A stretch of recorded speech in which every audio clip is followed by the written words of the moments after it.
a modeling application that we have that we can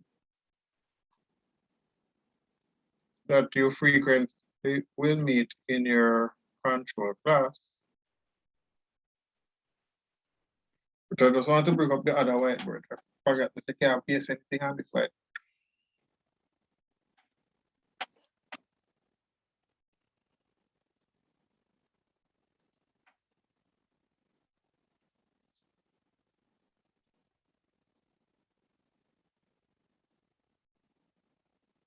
All right, so this afternoon we're going to talk about the evaluating on the board to come up. It's not take long. But we're going to be doing an application. At some point, you're going to be asked in what are your control classes to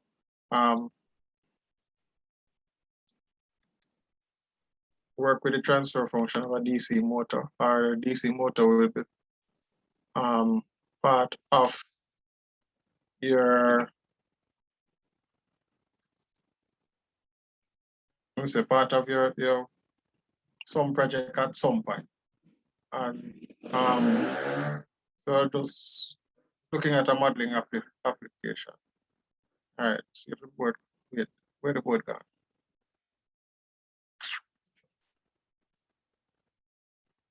Microsoft and foolishness. All right, in the meantime,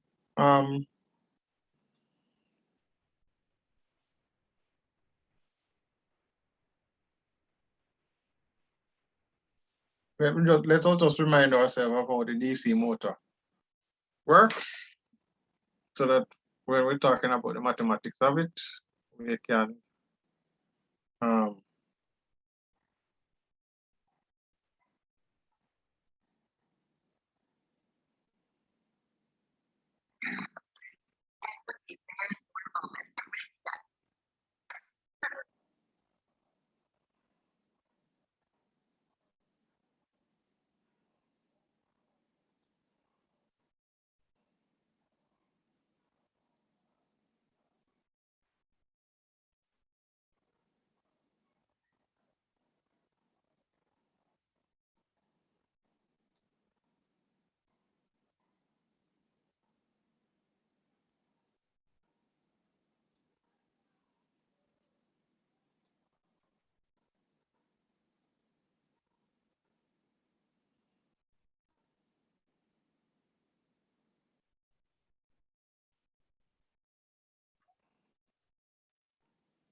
so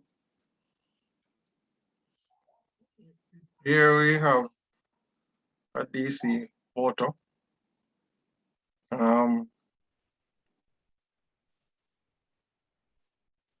So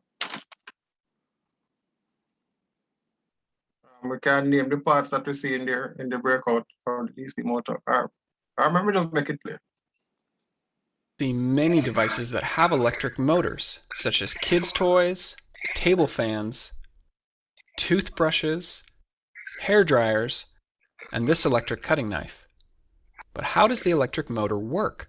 You turn it on and somehow it starts rotating. Why is that? In this video, we'll cover the basics of electricity and magnets, and then put it all together to understand how the motor works.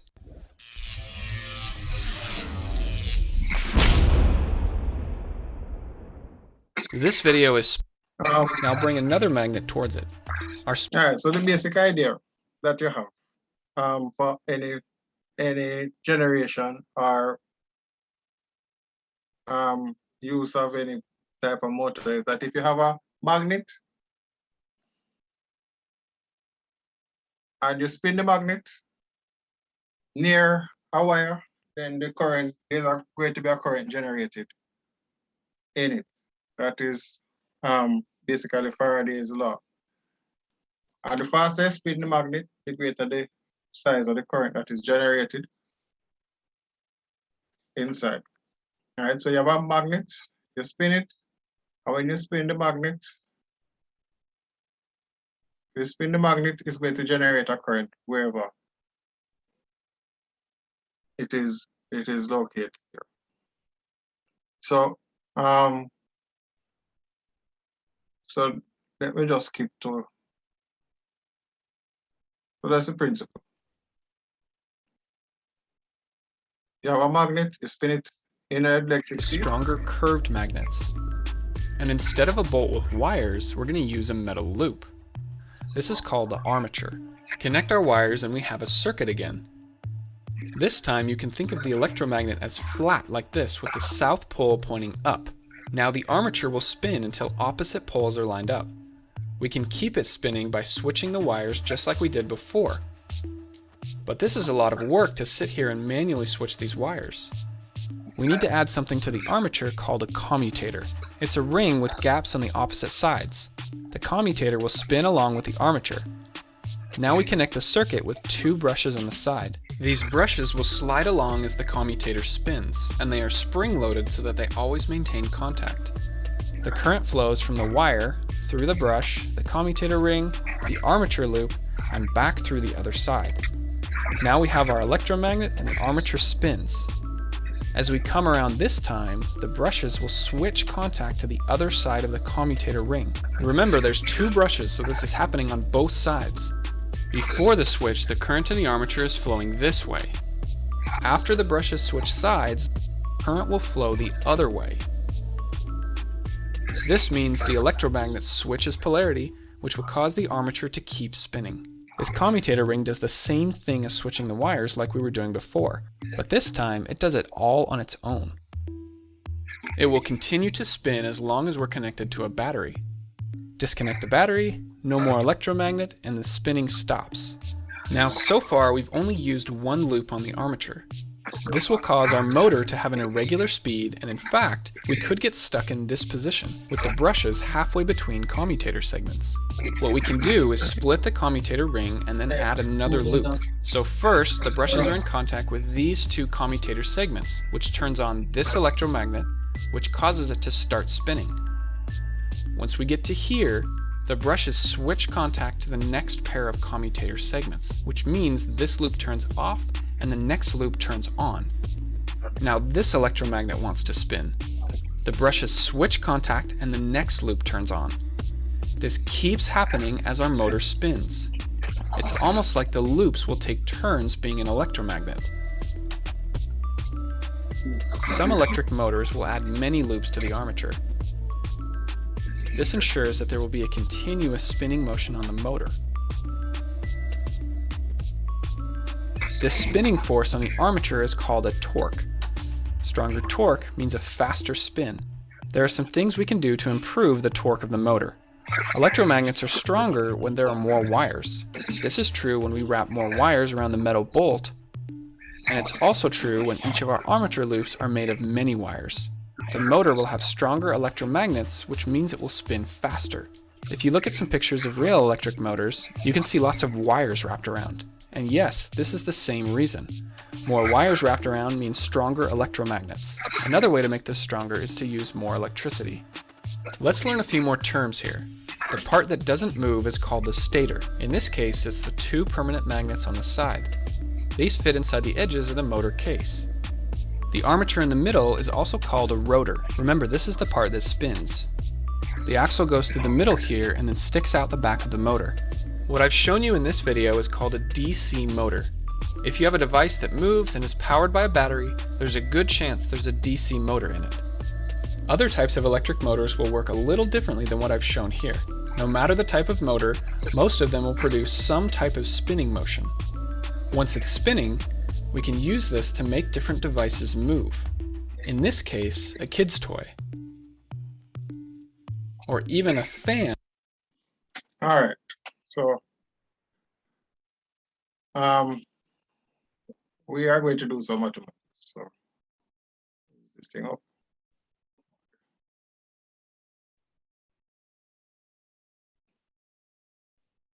All right.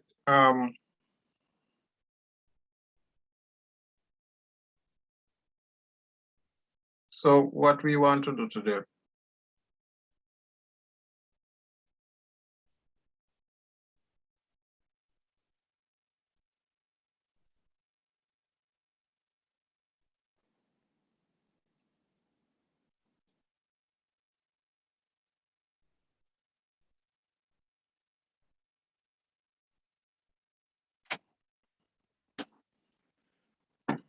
Sorry, 1 second.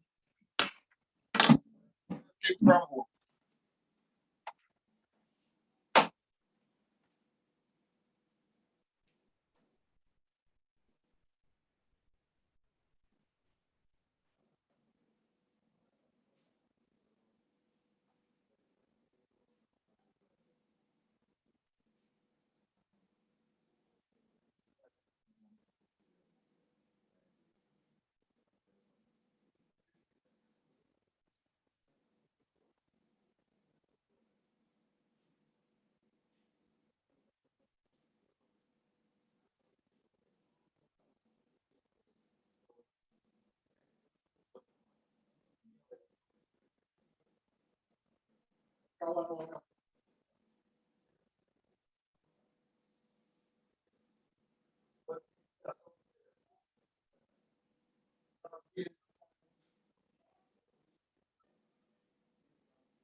Just try to walk.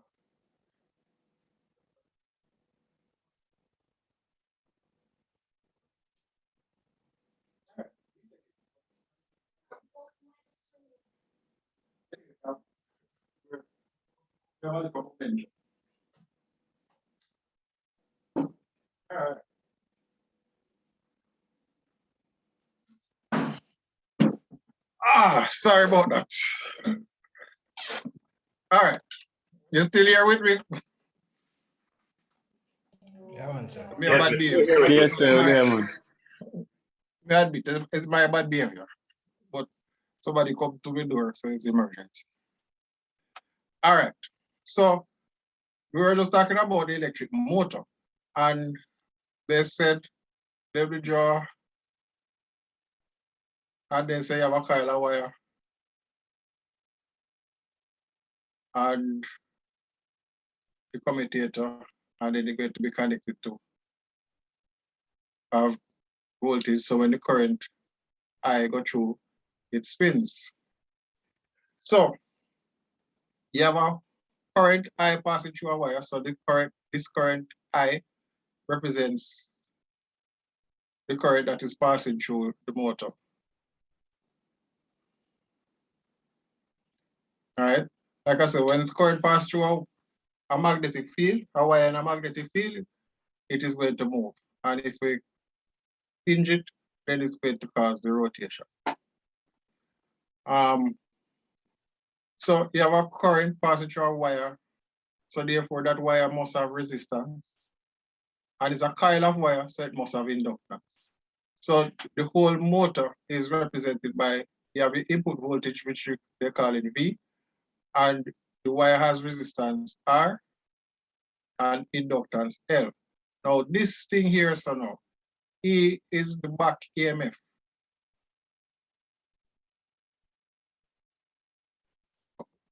Let me put the title.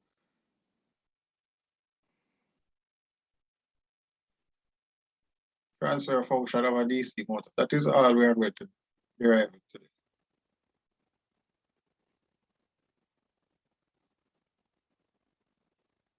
All right, so it's back EMF. Now what is the somebody can tell me what is the back EMF?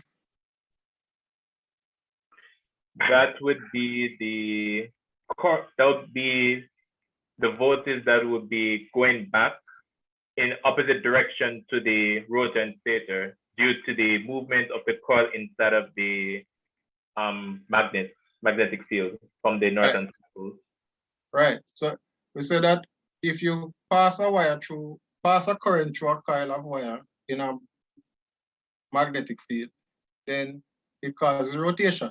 But a rotating wire in a magnetic field generates a voltage. So that's the principle of which a generator is made. That you have a coil and you rotate it in a magnetic field by some means. So this, you are causing you push a current through the coil, cause it to rotate, but it is rotating in a magnetic field, so it's going to be generating an EMF. And that EMF is opposite to the direction in which the current. So the current is going this way, and you notice that the EMF is opposite. All right. So now, if we apply Kirchhoff's law,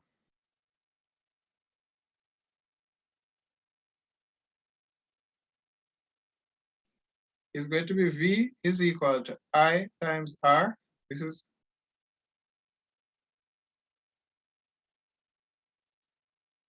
plus, well, let me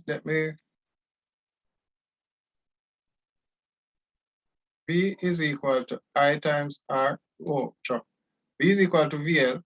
Let me write it out first. Plus V, the voltage across the resistor, plus E.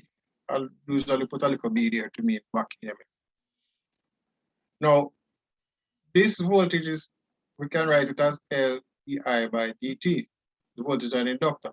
The voltage on the resistor is I times R plus E, the back EMF. Now, the thing about the back EMF is that the back EMF is determined, or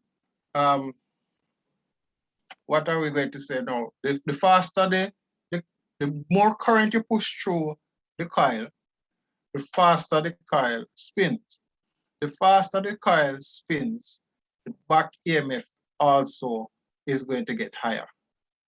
I don't know if that makes sense. Say that again, sir. Say that again. Oh. No, wait, say that again, sir. All right.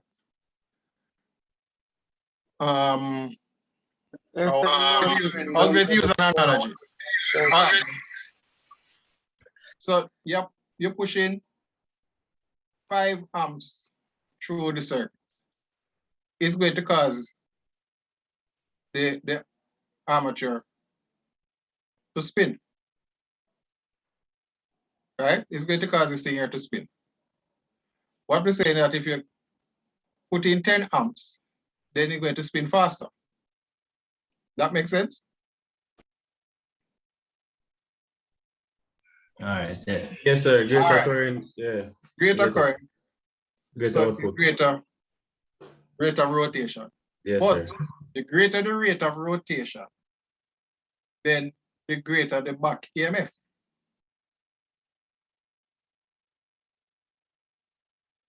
Because the coil is spinning faster in a magnetic field, so therefore it's going to generate a bigger voltage. That is the point that I want to get, so that I can write down something here for the back. So that part makes sense? Yeah, man, sir, get to yourself. All right, so therefore, mathematically, I can write now E back EMF is equal to some constant times the rate of rotation, theta dot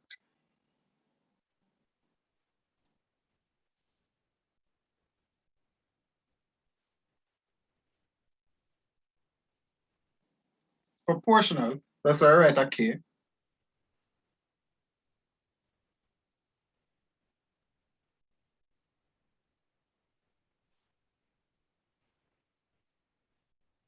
So the back EMF is proportional to the rate of rotation.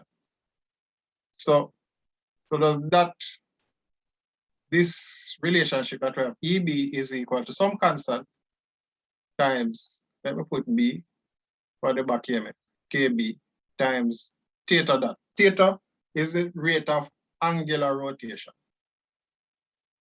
Theta dot, theta is the angle of rotation, theta dot is the rate of the angular rotation. So does that relationship make any sense? This one here.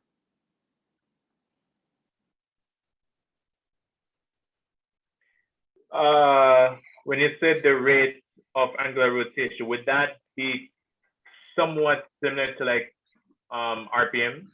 Yeah, same thing. Okay. So the back EMF is dependent on the revs per minute at the RPM. But I was using the general term rate of rotation because I didn't want to specifically time myself to RPM. All right, so that makes sense. Faster the spin, the faster the spin, the bigger the value of the back EMF that is generated.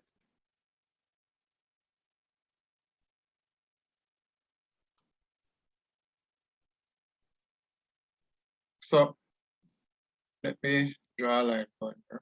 And so therefore, I can write V is equal to L di dt plus IR plus K theta dot.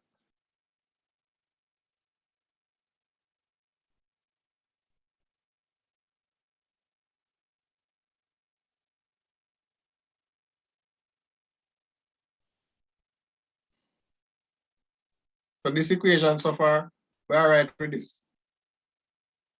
If we take the time and make sure say we're all right with the different. We good? Sir, what's that last word in the brackets I have down there, sir? Oh, rate of rotation. Okay, thanks, sir. RPM, revs per minute.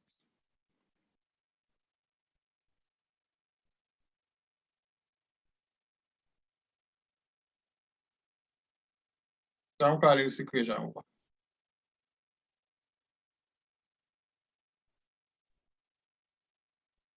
Sir, can zoom back out, please?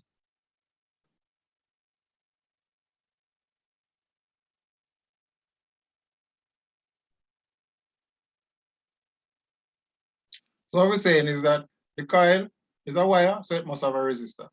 It's a coil, so it must have an inductance. If you take a wire and make a coil out of it, it's going to have an inductance. The inductance is going to depend on the amount of turns where you have it and the size of the radius of the coil and so forth. But once you have a coil or wire, it's going to have an inductance, it's going to have a resistance. And then we are saying that you're passing the current through the coil, so it's going to spin, the coil is going to spin, and a spinning coil in a magnetic field is going to generate an EMF, right? So all I did, when not so much anymore, but all of the generation, a lot of the generation that we have in the world of current is like you see them when you have a waterfall, you put the water is falling and you put your armature, water causes it to spin, spinning, generate a current. Or if you have a boiler and you have the coil and it produces steam, the steam is going to come up, cause the thing to spin, going to generate a current. So if you have a coil in a magnetic field and you cause it to spin, then a current will be generated. So this coil is in the magnetic field, it is spinning, so it's going to generate an EMF. And that EMF is the opposite of the voltage that is driving. So we call it a back EMF. The faster the coil spins, the greater the back EMF. So that's why we write out this equation. This is Kirchhoff's voltage law. So the input voltage is used up in the inductor, in the resistor, and it also generates a back EMF.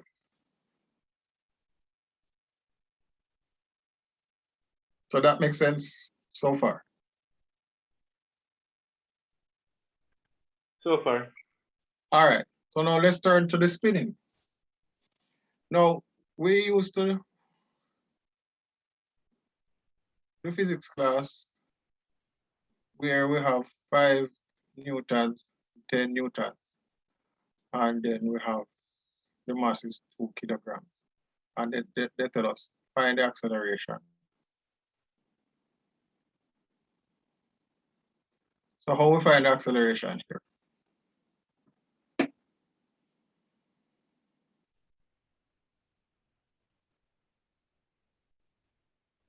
Is that a trick question? Force Oh. is equal to mass times acceleration, so the force exerted divided by the mass of the object. So you would have to find the net force, which in this case would be 10 newtons minus 5 newtons, and then divided by the 2 kilograms.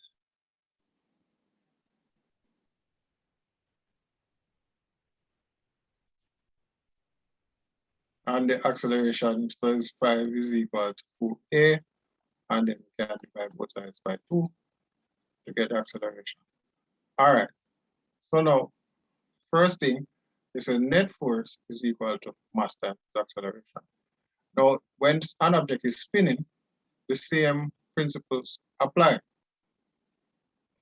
So if I have an object and it is spinning, then what is causing the object to spin is a torque. So if the object is spinning, the angular displacement is theta. The angular velocity, we can write it as theta dot r omega. And the angular acceleration, we can write it as theta double dot r alpha. So this is angular displacement, which is the angle that it has rotated through. This is angular velocity, which is RPM, or whatever, but it's usually omega, but for our purposes, it's going to be theta dot. And angular acceleration is written theta double dot as the rate of change of angular velocity. So now, we have mass.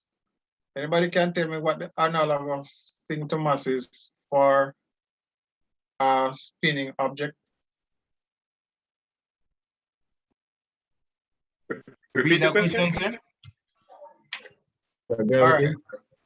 For an object that is spinning, we don't talk about its mass when we do our calculation. So I was asking if anybody know what we talk about. We don't use mass. The radius, sir? Use what? The radius of the object? Well, the radius of the object falls into the calculation, but the centrifugal force. the centripetal force is part of the calculation. But look over here, there's a hit over here. Circumference. We don't use mass, we use Cross-section area. Surface area. what that J there stand for. Surface area. No, Gravity. No. no. Energy. No. All right. It's called moment of inertia. Oh.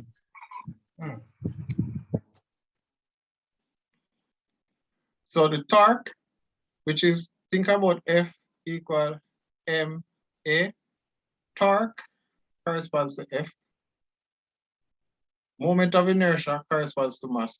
So what torque is equal to moment of inertia times what? What would you put for the spinning object?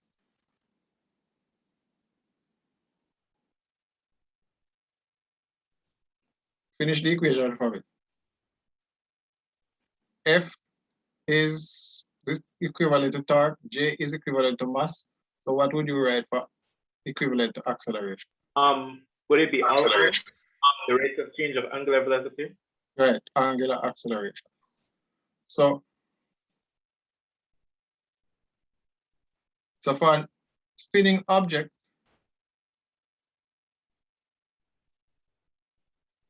we have this relationship. So let me just write it out a little better. Oops. So what we're saying is that tau is equal to J times theta.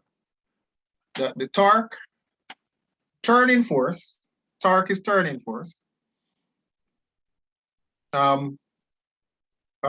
the moment of the force. So torque is the moment of the force, or the turning effect of the force, is equal to the J, which is the moment of inertia, times angular acceleration. But in our little diagram here, if you look here, you see torque here, but you see a little thing pointing in the opposite direction. And you see a B with a theta dot, which is, you see a B, viscous, talking about the constant of formula viscosity. So if the thing is spinning in a medium, there's always going to be something that is bent. If it is in air, then there's some viscous friction that is going to be opposing the motion. And the faster it spins, the greater the viscous opposition to its motion. So just like what we talk about when you're driving in a car, the faster you only hand out the window, the faster you drive, the greater the breeze against the hand, the greater the opposing force. So it is, so the same thing now. The opposing torque is directly proportional. That is the B, the constant B, times the angular velocity. So if we put all of this together now, what we are going to have. So let me go back to our original equation. So we are going to say the net torque.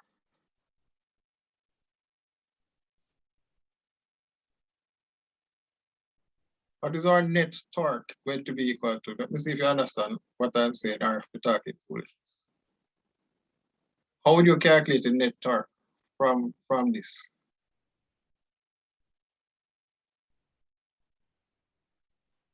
Don't look at this theta and the arrow. That is not a force.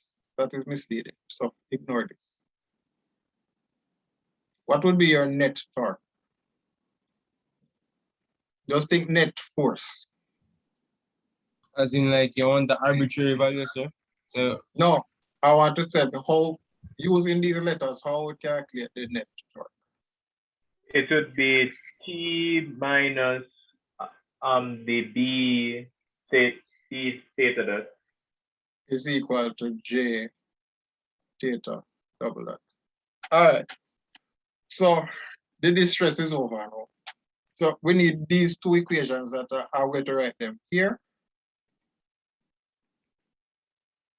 We just small up the thing a little bit. About some of the things here. And then, so we need tau minus B theta dot is equal to J theta double dot. And we need that B is equal to LDI dt plus IR. Sir, what you said that theta that is again? Acceleration. Wait, dot dot. If it's dot dot, then it will be angular. Oh yeah, acceleration. Yeah. as in, that's just a way to remember how, remember the angles, right, sir? Huh? As in the dot. What again? That's just a way to remember that. Yeah. Remember the differentiate them. I mean, theta. So is it taking these two that is second derivative? So it is basically saying d2 theta by dt squared. And the analogy is d2x by dt squared. For when you differentiate displacement, you get velocity. When you differentiate again, you get acceleration. So when you differentiate angular displacement, you get angular velocity. When you differentiate angular velocity, you get. So that spell it out better now, sir.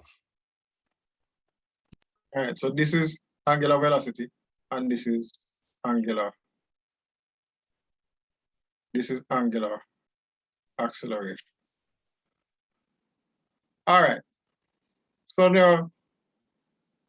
So these two things here, these two equations, equation 1 and equation 2, we are going to write, you see we have theta dot here and here, and you see I am missing one O. Okay. One final thing before we write our state space equation or our transfer function. Torque. Turning effect. Now, would you agree with me that same thing as I said before, that the bigger the current you push through, the bigger the turning effect in the armature? Correct. Yeah. All right. So Yes, sir.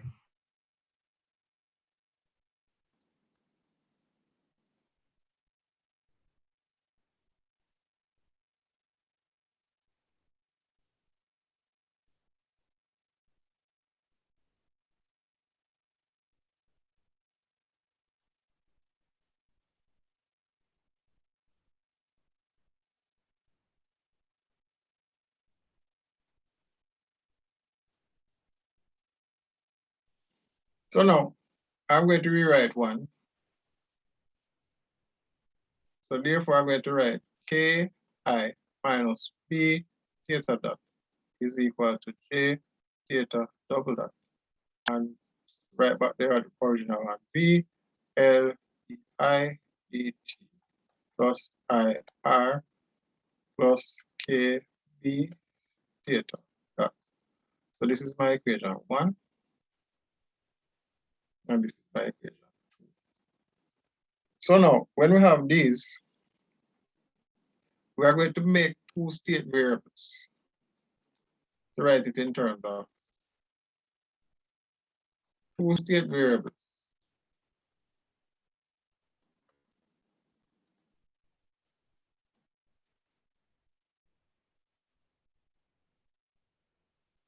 The current I and the speed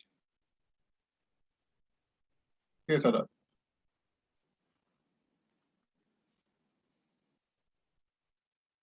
All right, and so the speed theta dot, we're going to write it, we're going to say that this is revs per minute. The speed, angular speed is our output. Because when you have a motor, it's how fast it turns. If you have a fan, it's how fast it turns. The speed of the fan we are interested in. Anytime we have a motor application, we are interested in speed. Unless it's a satellite dish, then we are interested in that. But for the most part, for most motors, we are interested in speed. So our two state variables, we are going to have I and theta dot. So now I'm going to write the two equations. So I'm going to rearrange one and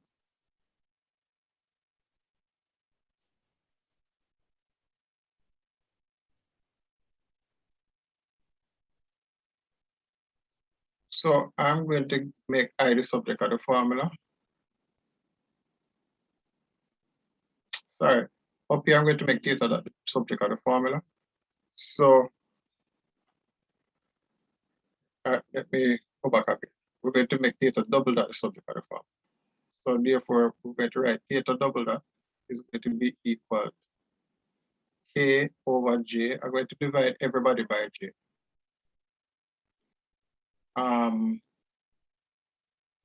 I minus B over J theta dot. And in this equation 2, I'm going to make did dt the subject of the formula. So, and pardon me if I write did dt as I dot.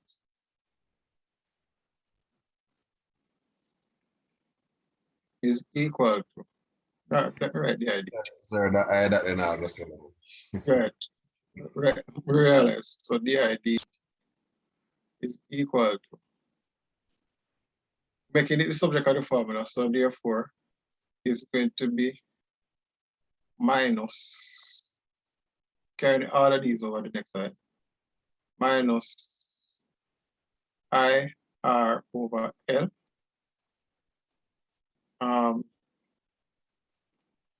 minus K B over L plus V. So now, if I'm going to write this in state variable form, so that's d dt theta. Now, remember, say I take the second derivative. So if I'm going to write theta dot as the first derivative, if I differentiate it again, I'm going to get theta dot. And I'm differentiating my I. Now, take off the dot of the I. I is equal. So my two state variables are theta dot and I.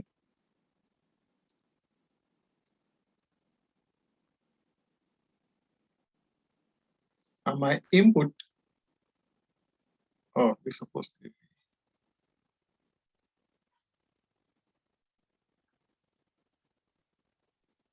is V.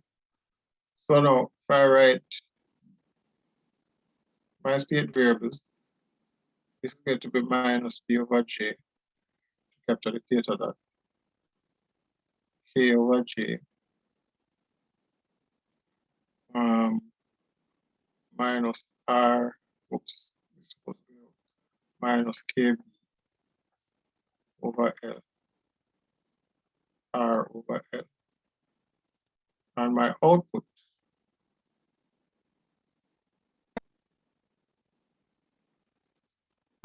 is going to be theta dot. So we're going to write theta dot and I. That, yeah.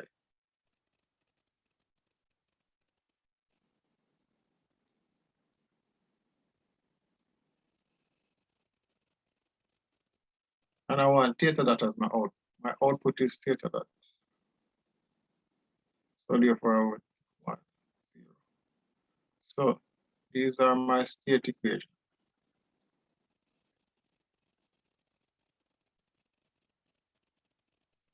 Sorry. Uh-huh.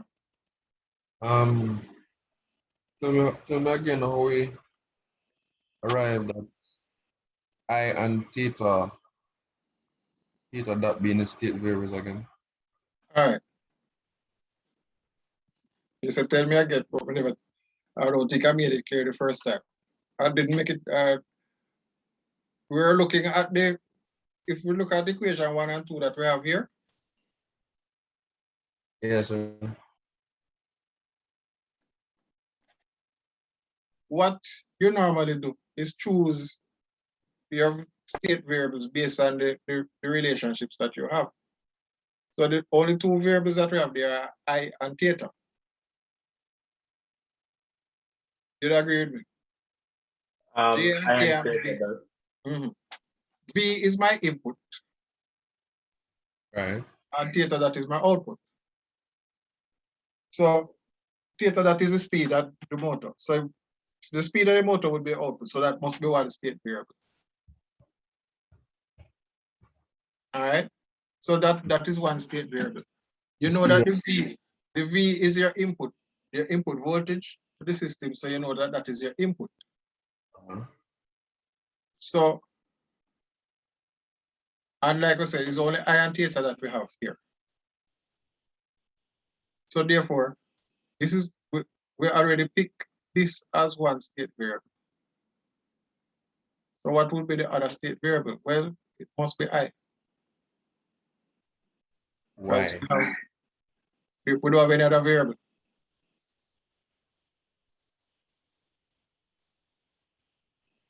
We don't pick with theta that already, as we're out. I is one of the other variable that controls the state of the system. Okay, are we looking at I and theta that as I'm looking at the inductor and the resistance? You're saying Yeah, that but the resistance will be fixed. right, they are fixed. So The therefore, Ki, the B, the J, the L, the R, they are fixed. The only thing that changes in the system that is I, V, and theta. the speed, theta. Okay. Okay. All the others are constant. Once you have a motor, those things are determined. That's what you're saying. All right. So this is a standard derivation, meaning to say that the derivation that we have here is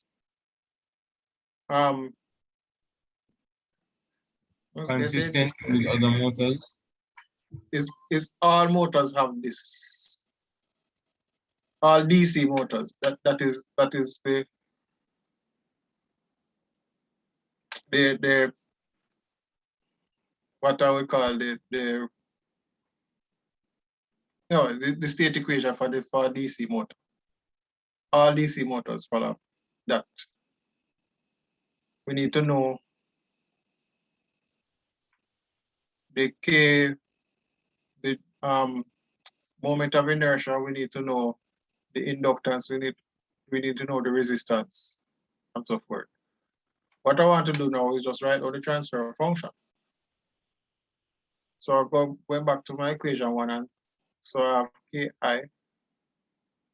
minus B theta dot equal J theta double dot.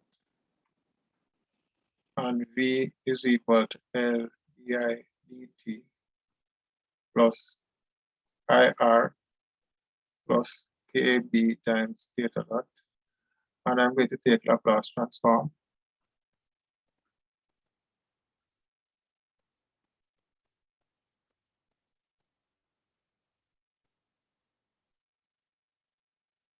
So therefore, it's going to K times IS minus S. Let me put B first. B S theta S my equal S squared J again J S squared theta S. For the second derivative here, and then I'm going to have V is equal to L S I S for the second equation plus IS times R plus KB times theta S.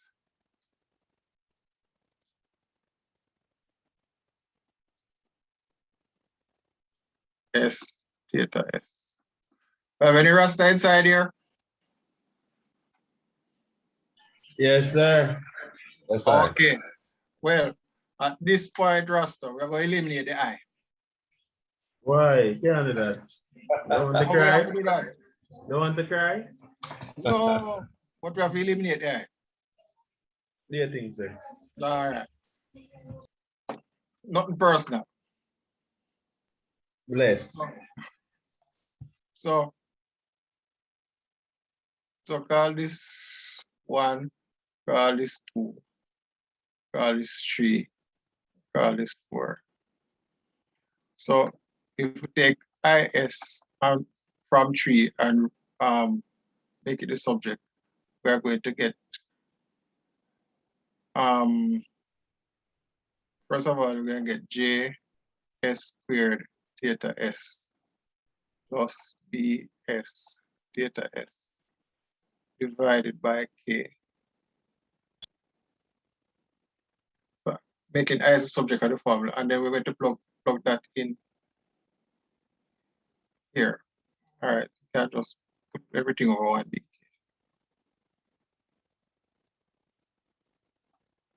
So V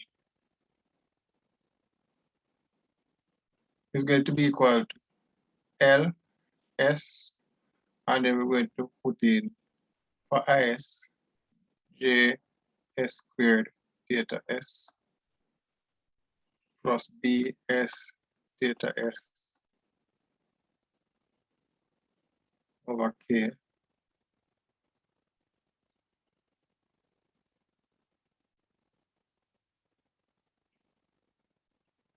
plus.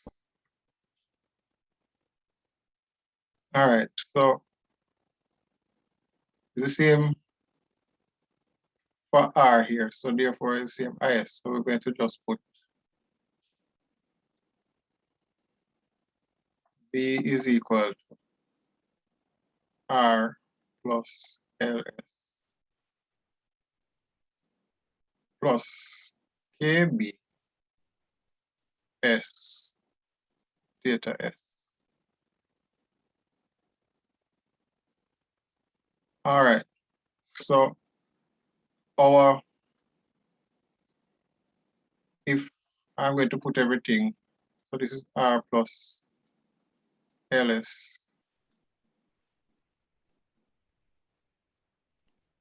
and this is JS theta S. Well, I'm going to be writing about the same thing. I'm going to put everything over constant K.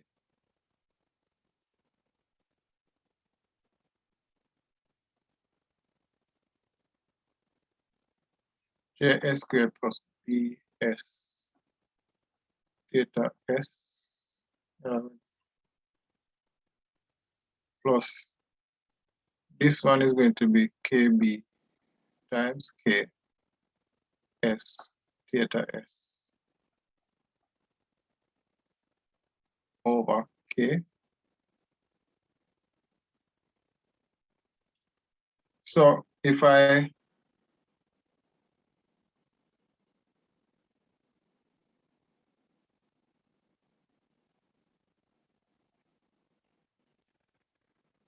put theta over V as S, so theta S over Vs would be equal to K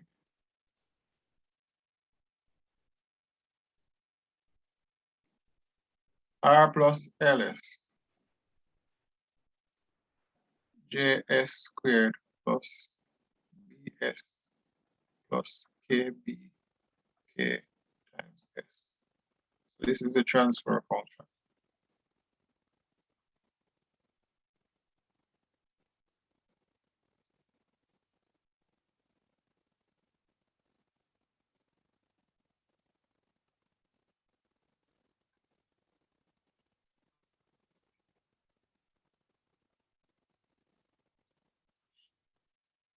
All right, so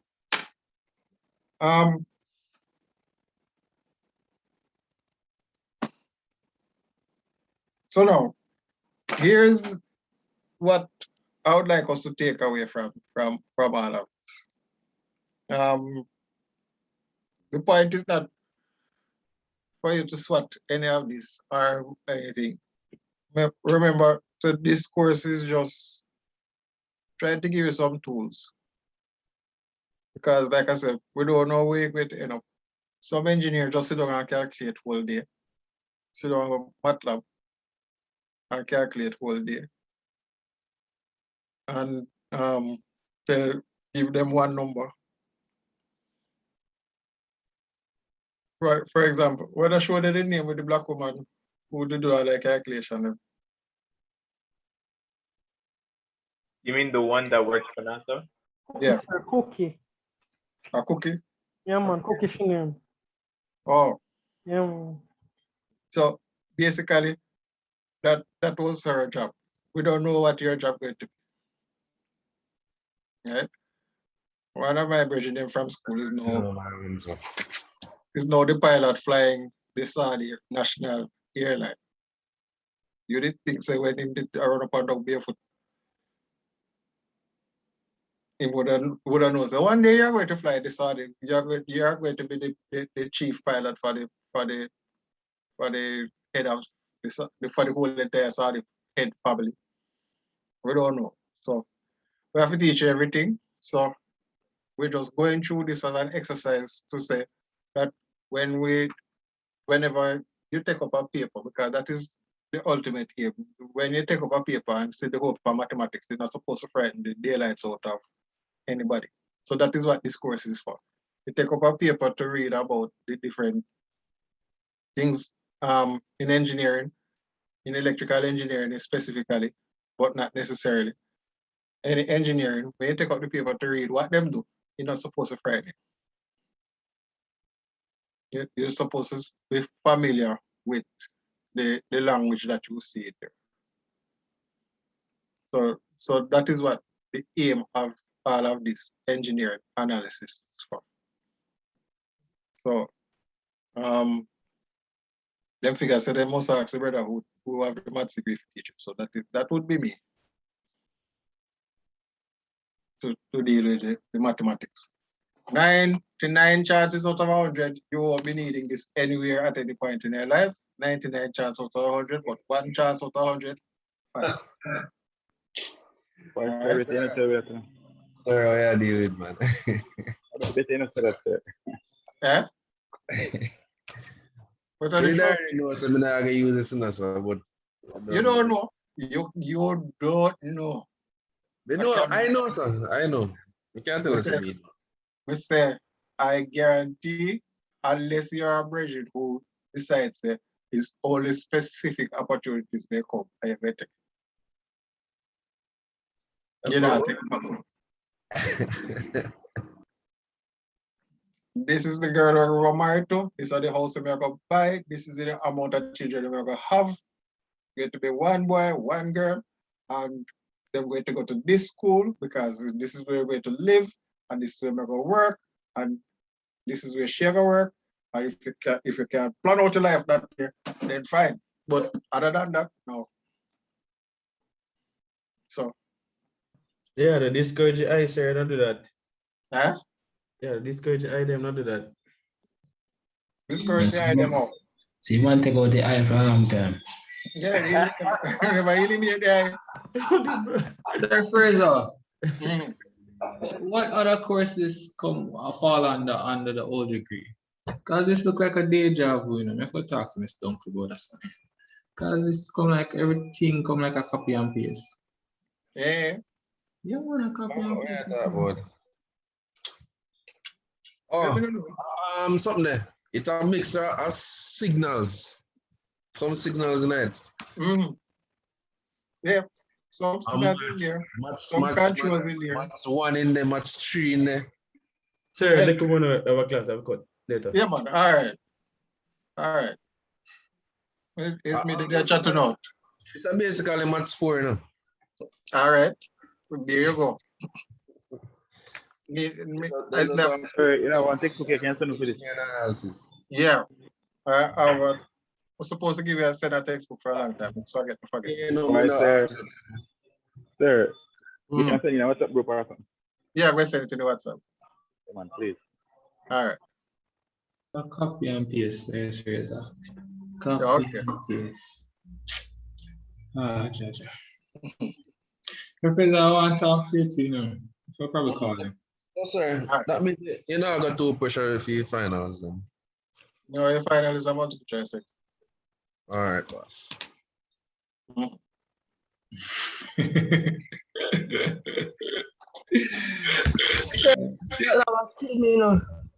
Yeah, we've already got it. Can't stop now. Still got. All right. Well, the website, sir, my family, your advice on created a account. And when I reached the trial, 3-day trial, it's coming up with an error message saying link error, download not available. Is what? What version of Windows you have? Windows 10. Oh, well, I don't understand. I don't understand why not coming. A Chrome, And yeah. then a while ago, me tried to download it with we call it uTorrent, but the file is so big, sir. My laptop just say, oh, Well, no, not in space. Download it. Can use it. It's like it's just now. There are simulation link, a From this simulation morning, man, website when I only can. download. no, but This I morning, didn't, I think see download. I don't download anything, Finish you know, it. because when I downloaded it last time, my computer stopped work.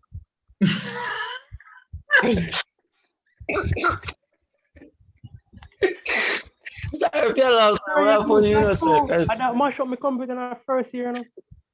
Yeah, when I don't, so we just use the internet version.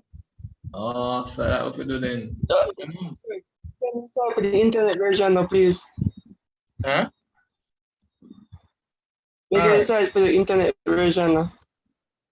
all right, we put it in the group. All right. Come there, I don't Yes, know. please. No, me download mine and my computer stop. My computer decides, say, all right, if I this alone, I this alone me I work with. Me not doing nothing else. From morning, man, when I download it, I say, from morning. No, just use the internet. Okay, all right. That make more sense. Mm-hmm. So that means that is the pictures you want then, sir, for the assignment. Yeah. That only one assignment you give so far? I think I only one me do so far now. One assignment you do? You give? Get a problem Monday. Ask them to work it out. Oh, okay. So that's assignment. All right, no problem. I'm gonna ask about that. All right. All right, sir. If anything, we'll give you a shot. All right, cool. Class done. All right.